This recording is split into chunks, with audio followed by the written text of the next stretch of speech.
नमस्कार।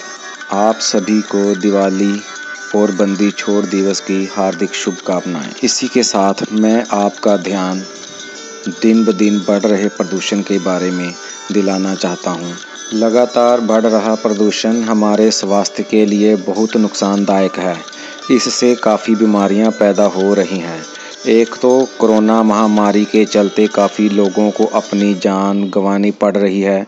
वहीं अब लगातार बढ़ रहे प्रदूषण से हमें कई बीमारियां लग रही हैं, जैसे बुखार, बार बार खांसी आना, गले में खराश, छाती में दर्द इत्यादि। पेश है इस पर दिए गए भिन्न भिन्न चैनलों की खास रिपोर्ट।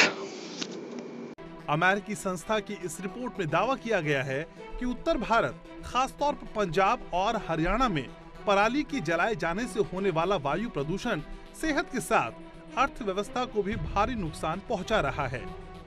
IFPRI के मुताबिक वायु प्रदूषण से सालाना 2 लाख करोड़ रुपए का नुकसान होता है। सांस की बीमारियां होती हैं, बच्चे सबसे ज्यादा प्रभावित होते हैं। वायु प्रदूषण के चलते सांसों की बीमारी के मामले में हरियाणा की हालत सबसे ज्यादा खराब होती है।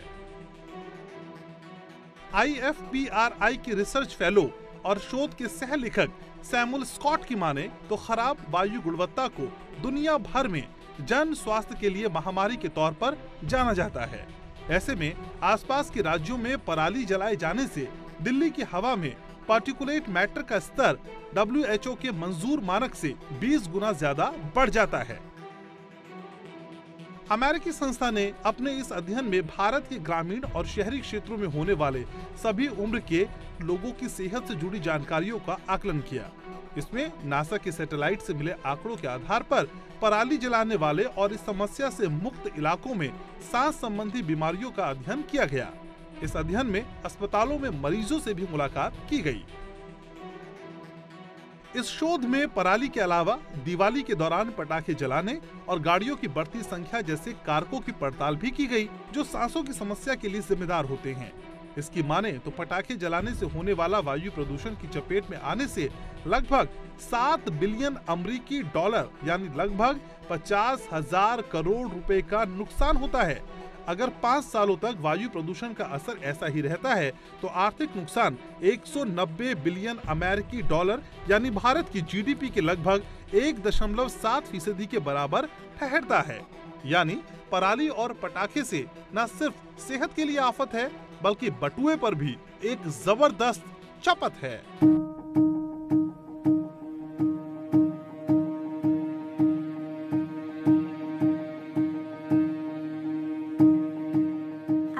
Dr. Arvind Kumar at Gangaram Hospital, who's a chest surgeon and founder of Lung Care Foundation.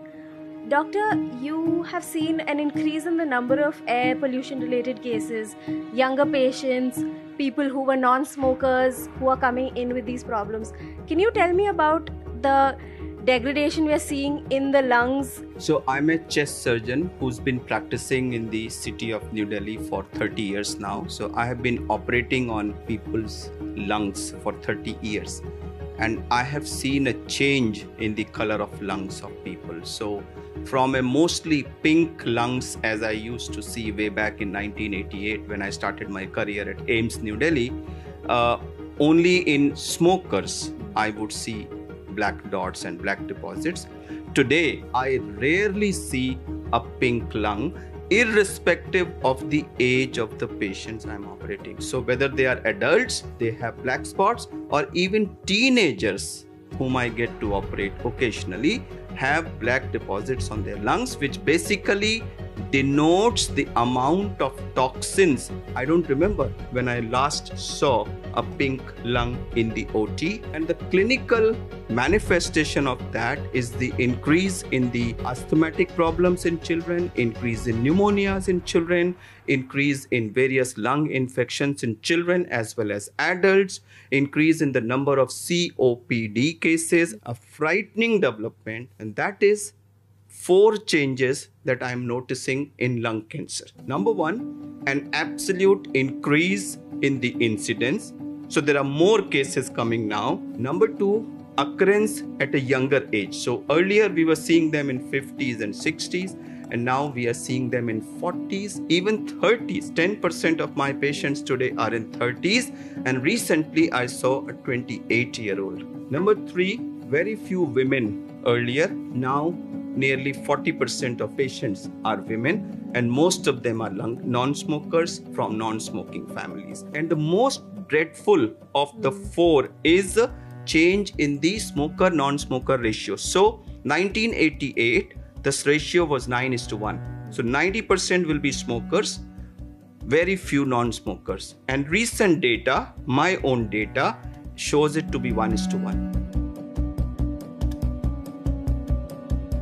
We find that a large number of the chemicals which are present in the cigarette smoke are also present in the polluted air. So if chemical A, B, C and D as part of cigarette smoke are known and accepted to cause lung cancer, and the chemicals A, B, C and D are also present in the polluted air, do you need Einstein's brain to conclude that polluted air is causing cancer? And it's no wonder that not today but 6 years back WHO accepted polluted air as a carcinogen of category 1. दोस्तों, क्या आप जानते हैं भारत में प्रदूषण के कारण हर साल 25 लाख लोगों की मौत हो जाती है।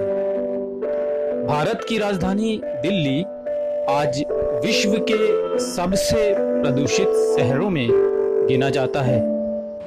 जी हाँ दोस्तों, प्रदूषण से लड़ने में आपका एक छोटा सा कदम आंदोलनकारी साबित हो सकता है। आइए जानते हैं हम इस प्रदूषण से बचने के लिए क्या करें। दोस्तों, पहला कदम पेड़ लगाएं। पेड़ घर के अंदर और घर के बाहर दोनों ही जगह। इंडोर प्लांट आपके घर की वायु को शुद्ध रखते हैं और प्रदूषित वायु को घर से बाहर निकाल फेंकते हैं। दूसरा मुख्य कदम, गुड़ का सेवन करें। गुड़ हमारे फेफड़े की सफाई करता है। तीसरा मुख्य कदम, ऐसे फल और पदार्थ खाएं जिनमें प्रचुर मात्रा में विटामिन सी और ओमेगा 3 होता है, जैसे संतरा, नींबू, केला, आम, सोयाबीन और अखरोट। चौथा कदम, अदरक और तुलसी से बनी चाय लें। पांचवा कदम, घर से बाहर जाते वक्त फेस मास्क जरूर लगाएं। दोस्तों, प्रदूषण से बचने के लिए हम आपको इतना सरल उपाय बताने जा रहे हैं जो कि हर घर में मौजूद है। दोस्तों, हम नींबू की बात कर रहे हैं। नींबू एक एंटीबायोटिक का काम करता है जो शरीर में विषाक्त पदार्थों को खत्म करता है। दोस्तों, प्रदूषण का असर अचानक से खत्म नहीं होता है, लेकिन इसके नकारात्मक प्रभाव को दूर करने के लिए हमें नींबू पानी पीना चाहिए। न कि पानी के अंदर कुछ और मिलाएं। केवल सादे पानी में नींबू मिलाकर पिएंगे तो यह हमें प्रदूषण से बचाने के लिए और प्रदूषण से हो रहे अन्य बीमारियों को बचाने के लिए बहुत फायदेमंद होगा। इसके अलावा दोस्तों, सुबह खाली पेट नींबू पानी पीने के और भी फायदे हैं। सुबह उठकर 1 गिलास नींबू पानी पीने से शरीर की सफाई हो जाती है। नींबू पानी वॉइल जूस बनाने में भी मददगार है। वॉइल जूस खाने को पचाने का काम करता है। नींबू पानी शरीर में पाचक रसों के बनने को प्रोत्साहित करता है। ये पाचन क्रिया को बेहतर रखने में भी मददगार है। दोस्तों, नींबू पानी विटामिन सी के गुणों से भरपूर होता है। साथ ही इसमें एंटीऑक्सीडेंट के गुण भी होते हैं, जिससे त्वचा के दाग धब्बे साफ हो जाते हैं और त्वचा पर निखार आता है। अगर आपको जोड़ों के दर्द की शिकायत है तो भी आपको नींबू पानी पीना आपके लिए फ़ायदेमंद होगा।